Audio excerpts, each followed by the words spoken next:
हरे कृष्णा। आप सभी आदरणीय श्रोताओं का हमारे चैनल कथा सागर में हार्दिक स्वागत है।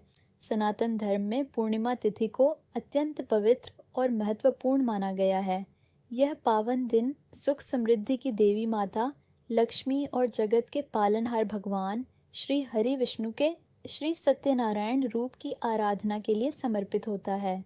और प्रिय श्रोताओं, जब यही पूर्णिमा तिथि अधिक मास पुरुषोत्तम मास में आती है तो इसका आध्यात्मिक और धार्मिक महत्व अनंत गुना बढ़ जाता है। इस बार वर्ष 2026 में पूर्णिमा की तिथि 2 दिनों तक व्याप्त रहने वाली है।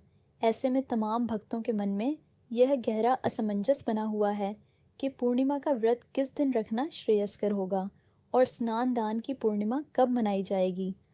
आज के इस विशेष वीडियो में हम आपके इसी असमंजस को पूरी तरह दूर करेंगे। इसके साथ ही आप जानेंगे कि जो भक्त इस दिन श्री सत्यनारायण भगवान की मुख्य पूजा या अपने व्रतों का उद्यापन करना चाहते हैं, उनके लिए उद्यापन की सरल और सटीक विधि क्या होगी। साथ ही पूर्णिमा के दिन बनने वाले महाशुभ मुहूर्त, राहुकाल और चंद्रोदय चांद निकलने के सटीक समय की जानकारी भी आपको इसी वीडियो में मिलेगी। प्रिय श्रोताओं, स्कंद पुराण और पद्म पुराण जैसे पूजनीय धार्मिक ग्रंथों में अधिक मास की पूर्णिमा को सर्वसिद्धि दायिनी पूर्णिमा कहा गया है। ऐसी मान्यता है कि इस पवित्र दिन पर किया गया पूजन, जप, तप और दान पुण्य मनुष्य को अक्षय फल प्रदान करता है और उसके जीवन से दरिद्रता को हमेशा के लिए समाप्त कर देता है। आइए सबसे पहले बात करते हैं पंचांग के अनुसार पूर्णिमा तिथि के समय की। पूर्णिमा तिथि का प्रारंभ 30 मई 2026 शनिवार को दोपहर 11:59 से होगा। पूर्णिमा तिथि का समापन 31 मई 2026 रविवार को दोपहर 2:14 पर होगा। शास्त्रों के अनुसार पूर्णिमा का व्रत हमेशा उसी दिन रखा जाता है जिस रात को चंद्रोदय के समय पूर्णिमा तिथि विद्यमान हो। चंद्रोदय व्यापिनी तिथि इस बार शनिवार 30 मई की रात को चंद्रोदय के समय पूर्णिमा तिथि उपस्थित रहेगी। इसलिए पूर्णिमा का मुख्य व्रत और श्री सत्यनारायण व्रत 30 मई शनिवार को ही रखा जाएगा। अब जानेंगे स्नान दान की सही तिथि। उदया तिथि जिस तिथि में सूर्योदय होता है तो इसके नियमानुसार 31 मई रविवार को सूर्योदय के समय पूर्णिमा तिथि रहेगी। इसीलिए पूर्णिमा का पवित्र स्नान और दान पुण्य 31 मई रविवार को किया जाएगा। जो श्रद्धालु रविवार के दिन श्री सत्यनारायण भगवान का व्रत या कथा करना चाहते हैं, वे रविवार को भी यह कार्य कर सकते हैं। एक अत्यंत महत्वपूर्ण नियम का ध्यान रखें। चूंकि पूर्णिमा के व्रत में तुलसी जी की विशेष पूजा की जाती है और उन्हें जल अर्पित किया जाता है, परंतु रविवार के दिन शास्त्रों के अनुसार न तो तुलसी के पत्तों को स्पर्श किया जा सकता है और न ही उनमें जल चढ़ाया जाता है। इसलिए आप सभी शनिवार 30 मई को ही तुलसी जी की विधिवत पूजा कर लें, जल चढ़ाएं और शाम को उनके समीप दीपदान अवश्य करें। अब जानेंगे भद्राकाल की जानकारी। शनिवार 30 मई को पूर्णिमा तिथि शुरू होने के साथ ही सुबह 11:57 से भद्रा भी लग रही है, जो देर रात 1:05 तक रहेगी। लेकिन आपको घबराने की आवश्यकता नहीं है, क्योंकि इस भद्रा का वास स्वर्ग लोक में रहने वाला है। शास्त्रों का नियम है कि जब भद्रा का वास पृथ्वीलोक मृत्युलोक पर होता है, केवल तभी वह शुभ कार्यों के लिए वर्जित या अशुभ मानी जाती है। स्वर्ग लोक की भद्रा होने के कारण आप शनिवार को बिना किसी संकोच के अपनी पूजा पाठ और व्रत के सभी कार्य संपन्न कर सकते हैं। आइए अब हम दोनों दिनों के पंचांग के मुख्य समय और शुभ मुहूर्तों को विस्तार से समझ लेते हैं। शनिवार 30 मई 2026 मुख्य व्रत तिथि रहेगी ब्रह्म मुहूर्त। सुबह 4:08 से 4:56 तक रहेगा।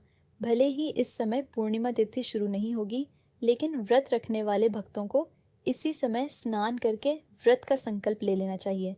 राहुकाल अशुभ समय रहेगा। सुबह 9 बजे से 10:30 तक इस समय कोई भी नया या शुभ कार्य शुरू न करें। चंद्रोदय का समय रहेगा शाम 6:28 तक। शनिवार को व्रत रखने वाले श्रद्धालु शाम 6:28 के बाद चंद्रदेव को अर्घ्य देकर अपने व्रत का पारण कर सकते हैं। अब जानेंगे स्नान दान की तिथि। रविवार 31 मई 2026 को ब्रह्म मुहूर्त सुबह 4:08 से 4:56 पर इस पवित्र समय में पूर्णिमा का मुख्य स्नान करना महापुण्यदायी रहेगा, क्योंकि ये इस दिन सर्वार्थ सिद्धि योग का अद्भुत संयोग बन रहा है। इसके साथ ही सुबह 5:24 तक शिव योग रहेगा और उसके बाद सिद्ध योग प्रारंभ हो जाएगा। अभिजीत मुहूर्त सुबह 11:57 से दोपहर 12:51 तक रहेगा। इस महाशुभ मुहूर्त में आप पूर्णिमा का दान कर सकते हैं या अपने घर पर श्री सत्यनारायण भगवान की कथा का पाठ कर सकते हैं। राहुकाल अशुभ समय शुरू होगा शाम 4:30 से 6 बजे तक रहेगा। चंद्रोदय का समय रहेगा शाम 7:22 से। चूंकि इस समय तक पूर्णिमा तिथि समाप्त हो चुकी होगी, फिर भी जो लोग रविवार को पूजा कर रहे हैं वे शाम को दीप प्रदान करके चंद्रदेव का मानसिक पूजन कर सकते हैं। प्रिय श्रोताओं, पूर्णिमा की तिथि भले ही 2 दिनों में बंटी हो, लेकिन व्रत आपको किसी एक ही दिन, मुख्यतः शनिवार को रखना है। परंतु कुछ विशेष नियमों का पालन आपको शनिवार और रविवार दोनों ही दिन अनिवार्य रूप से करना चाहिए। दोनों दिन पूरी तरह सात्विक भोजन ग्रहण करें। भोजन में लहसुन, प्याज या तामसिक चीज़ों का प्रयोग भूलकर भी न करें। इन दिनों अपने नाखून, बाल या दाढ़ी आदि काटने से पूरी तरह परहेज करें। शनिवार के दिन पीपल वृक्ष की पूजा करें, जल चढ़ाएं और दीप दान करें। रविवार के दिन चूंकि पीपल और तुलसी की पूजा वर्जित होती है, इसीलिए रविवार को आप भगवान विष्णु के निमित्त केले के वृक्ष का पूजन कर सकते हैं। चूंकि यह अधिक मास यानी पुरुषोत्तम मास है, जो स्वयं भगवान श्री हरि का अत्यंत प्रिय महीना है। इस मास के स्वामी साक्षात नारायण हैं, इसलिए इस समय दान करने का फल आम दिनों से 1000 गुना अधिक होता है। इस दिन क्या दान करें? चूंकि यह गर्मी का मौसम है, इसीलिए इस दिन ऋतु फल जैसे तरबूज, खरबूजा, खीरा आदि शीतल जल का दान, छाता, नए जूते चप्पल या सुपाच्य अनाज का दान अवश्य करें।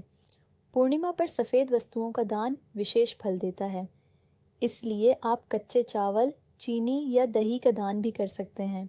शाम के समय दीपदान करना बिल्कुल न भूलें। जो श्रद्धालु पूर्णिमा के दिन अपने व्रतों का उद्यापन करना चाहते हैं या घर पर मुख्य पूजा का आयोजन कर रहे हैं, वे इस सरल विधि का पालन करें। पूर्णिमा के दिन पूरे दिन का उपवास रखें और शाम के समय मुख्य पूजा का प्रबंध करें। पूजा के बाद दान की समस्त सामग्री किसी योग्य या विद्वान ब्राह्मण को आदर पूर्वक सौंप दें। संभव हो तो अपने पुरोहित जी को घर बुलाकर सत्यनारायण कथा का श्रवण करें, अन्यथा आप स्वयं भी शुद्ध आसन पर बैठकर पूर्ण विधि विधान से कथा का पाठ कर सकते हैं। सबसे पहले प्रथम पूज्य भगवान श्री गणेश जी का आह्वान और पूजन करें। उन्हें रोली, कुमकुम, चंदन, धूप और दीप अर्पित करें। इसके बाद गजानन को नारियल के लड्डू, तिल के लड्डू या मोतीचूर के मोदक का भोग लगाएं और अंत में पान, सुपारी व इलायची अर्पित करें। विष्णु पूजन। भगवान श्री हरि विष्णु या लड्डू गोपाल जी के विग्रह मूर्ति को पहले पंचामृत से और फिर गंगाजल युक्त शुद्ध जल से पवित्र स्नान कराएं। इसके बाद उन्हें पीले चंदन का तिलक लगाएं, यज्ञोपवीत जनेऊ पहनाएं और पीले वस्त्र या वस्त्र रूपी कलावा अर्पित करें। प्रभु को पीले रंग के पुष्प और तुलसी दल अत्यंत प्रेम से चढ़ाएं। पूर्णिमा के दिन गेहूं के आटे को शुद्ध घी में अच्छे से भूनकर उसमें शक्कर बूरा और तुलसी के पत्ते मिलाकर विशेष पंजीरी का प्रसाद तैयार किया जाता है, जो भगवान सत्यनारायण को अत्यंत प्रिय है। उद्यापन या पूजा के संकल्प के लिए 1.25 मीटर पीला कपड़ा रखें। आप चाहें तो अपनी सामर्थ्य के अनुसार कोई भी पीला वस्त्र या एक पीला रुमाल भी रख सकते हैं। उसके ऊपर दक्षिणा, कच्चा अनाज, कच्चे चावल या सफ़ेद वस्तुएं रखकर उसे गंगा जल से शुद्ध कर लें। यदि उसी दिन ब्राह्मण को दान देना संभव न हो तो पूजा स्थान पर मन में संकल्प करके उसे उठाकर सुरक्षित रख दें और अगले दिन दान कर दें। धार्मिक पुस्तकों का दान। इस महापुण्यदायी दिन पर आप पवित्र धार्मिक पुस्तकों जैसे आरती संग्रह, व्रत कथा की पुस्तकें या साक्षात श्रीमद् भगवद गीता का दान किसी मंदिर में या किसी सुयोग्य पात्र को कर सकते हैं। इसके अतिरिक्त मंदिर में पूजा के आसन या अन्य पूजन सामग्री का दान करना भी उत्तम माना जाता है।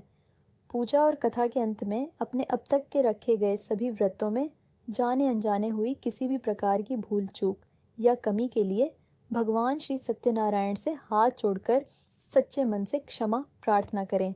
इसके बाद कपूर जलाकर आरती संपन्न करें, सभी में प्रसाद वितरित करें और रात्रि में चंद्रदेव को कच्चे दूध मिश्रित जल व अक्षत से अर्घ्य देकर अपने व्रत का प्रेम पूर्वक पारण करें।